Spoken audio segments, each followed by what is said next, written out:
Hi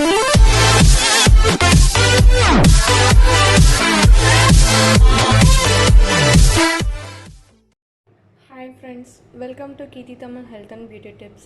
இன்னைக்கு வீடியோவில் நம்ம எதை பற்றி பார்க்க போகிறோம் அப்படின்னா அவளையும் நிலக்கடலையும் வச்சு எப்படி ஒரு இன்ஸ்டன்ட் செர்லாக் குழந்தைங்களுக்கு ரெடி பண்ணுறது அப்படின்றத பற்றி தான் பார்க்க போகிறோம். இதுக்கு என்னென்ன வேணும் அப்படின்னா ஒரு கப் அவல் எடுத்து வச்சுக்கோங்க.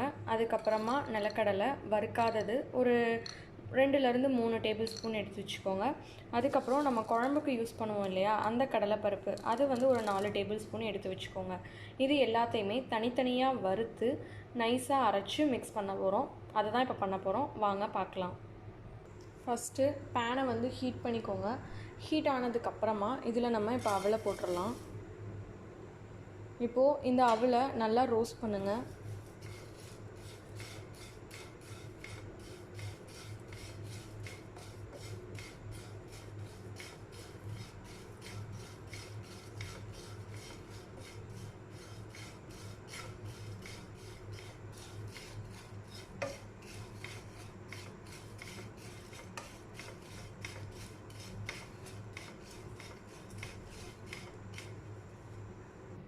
பாருங்கள், இந்தளவு நல்லா ரோஸ்ட் பண்ணியாச்சு. இந்த பதம் போதும். இப்போ நம்ம இதை ஒரு பவுலில் மாற்றிட்டு அடுத்ததாக நிலக்கடலையை வறுத்தரலாம். இப்போது அடுத்ததாக நம்ம நிலக்கடலையை போட்டு வறுத்தரலாம்.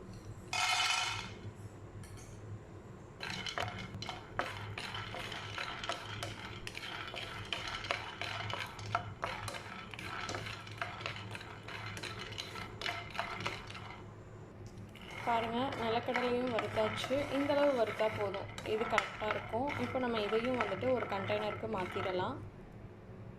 அடுத்ததாக கடலைப்பருப்பு நம்ம எடுத்து வச்சுருந்தோம் இல்லையா, அந்த கடலைப்பருப்பையும் போட்டு நல்லா வறுத்தரலாம். இது லைட்டாக பொன்னிறமாக ஆகிற வரைக்கும் வறுக்கணும். வறுத்தெடுத்துடலாம். இதையும் இந்த மாதிரி வறுத்துக்கிட்டே இருங்க. கொஞ்சம் கலர் மாறி அது பொன்னிறமாக ஆனதுக்கப்புறமா இதையும் ஒரு பவுலுக்கு நம்ம மாற்றிடலாம். பாருங்கள், இதோட கலர் நல்லாவே மாறிடுச்சு. அங்கங்கே பொன்னிறமாகவும் ஆயிடுச்சு. இதுதான் சரியான பதம். இப்போது நம்ம இதையும் ஒரு பவுலுக்கு மாற்றிடலாம். பாருங்கள், நமக்கு தேவையான எல்லா பொருட்களுமே வறுத்துட்டு திருப்பி தனித்தனியாக எடுத்து பிரித்து வச்சாச்சு. இப்போ இது எல்லாமே கொஞ்சம் நேரம் ஆறட்டும். ஆறுனதுக்கப்புறமா இதை நான் எப்படி அரைக்கணும்னு சொல்கிறேன். இப்போ பாருங்கள், நம்ம வறுத்து வச்ச நிலக்கடையில் இருக்கிற எல்லா தோலையுமே எடுத்தாச்சு. ஃபஸ்ட்டு இப்போ இந்த நிலக்கடையை லைட்டாக பொடி பண்ணிக்கலாம். இப்போது மிக்ஸி ஜாரில் ஃபஸ்ட்டு இந்த நிலக்கடலையை போட்டுக்கலாம். போட்டு நல்லா பவுட்ரு பண்ணிக்கலாம். பாருங்கள், நிலக்கடலை ஓரளவு நைஸ் ஆகிடுச்சு. இப்போ இது கூடயே நம்ம பொரிச்சு வச்சுருந்தோம் இல்லையா, அந்த அவல் அதையும் கொட்டிடலாம். அடுத்ததாக கடலைப்பருப்பு அதையும் இதோடய ஜாயின் பண்ணிடலாம். இப்போது இது எல்லாத்தையுமே நல்லா பொடிசாக நம்ம பொடி மாதிரி அடிச்சிடலாம். நல்லா நைஸாக அடிக்கணும். குழந்தைங்களுக்கு கொடுக்குறோம் இல்லையா, ஸோ அவங்களுக்கு அப்போ தான் நல்லாயிருக்கும் சாப்பிட. ஸோ இப்போ இதை நல்லா மிக்சியில் அடிச்சிடலாம். இங்கே பாருங்கள், நம்ம இதை நல்லா பவுட்ரு பண்ணியாச்சு. இதை நான் இப்போ எடுத்து காமிக்கிறேன். இது கரெக்டான ஒரு பதம். இப்போ இது நல்லா நைஸாகவே இருக்குது.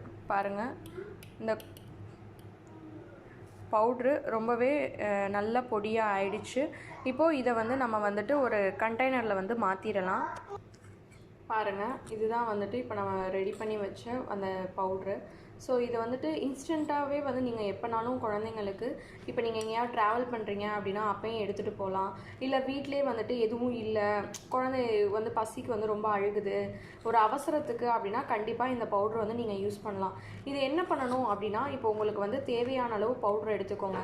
இப்போ நீங்கள் குழந்தைங்களுக்கு இப்போ 1 ஸ்பூன் பவுட்ரு கொடுக்குறீங்கன்னு வச்சுக்கோங்க. அதை எடுத்து ஒரு பவுலில் வச்சுக்கோங்க. இப்போது இதிலேருந்து நம்ம 1 ஸ்பூன் பொடியை எடுத்துக்கலாம். ஒரு பவுலில் வச்சுக்கலாம். உங்களுக்கு தேவை அப்படின்னா இன்னும் 2 டேபிள் ஸ்பூன் கூட நீங்கள் எடுத்துக்கலாம். உங்களுடைய குழந்தைக்கு நீங்கள் எவ்வளோ அளவு கொடுக்குறீங்களோ அதை பொறுத்து நீங்கள் எடுத்துக்கோங்க. இப்போது இதில் நல்லா சூடாக இருக்கிற தண்ணியை ஊற்ற போகிறோம். இது பாருங்கள், நல்லா கொதிக்க இருக்குது. இப்போ நீங்கள் அவுட்டோர் போகிறீங்க அப்படின்னா அப்போ நீங்கள் ஃப்ளாஸ்கில் ஹாட் வாட்டர் எடுத்துகிட்டு போவீங்க இல்லையா, அதை நீங்கள் யூஸ் பண்ணிக்கலாம். வீட்டிலே நீங்கள் யூஸ் பண்ணுறீங்க அப்படின்னா தண்ணியை நல்லா கொதிக்க வச்சு அப்புறமா நீங்கள் கலந்துக்கோங்க.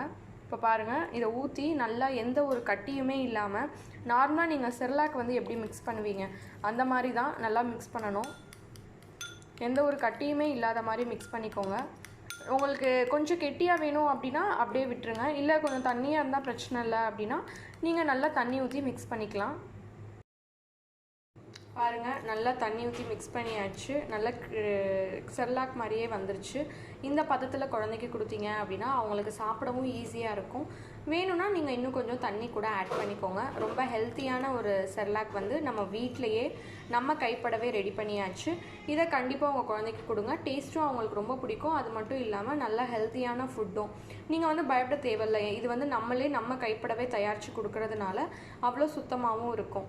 ஓகே ஃப்ரெண்ட்ஸ், இந்த மாதிரி இன்ஸ்டன்ட் செர்லாக் ரெசிபீஸ் வேணும், இல்லை குழந்தைங்களுக்கு என்னென்ன மாதிரியான ஃபுட்ஸ் கொடுக்கலாம் அப்படின்ற ஒரு ஐடியா வேணும் அப்படின்னா மறக்காமல் சேனலை சப்ஸ்கிரைப் பண்ணுங்கள். அப்படியே பக்கத்தில் இருக்க பெல் ஐக்கானையும் ப்ரெஸ் பண்ணுங்கள். அப்போ தான் நான் அடுத்தடுத்து என்ன ஒரு பேபி ஃபுட்ஸ் வீடியோவோ இல்லை பேபி டிப்ஸோ இல்லை மற்ற ஹெல்த் அண்ட் பியூட்டி டிப்ஸோ உங்களுக்கு சொன்னேன் அப்படின்னா அது உங்களோட நோட்டிஃபிகேஷனில் வரும். தேங்க்யூ.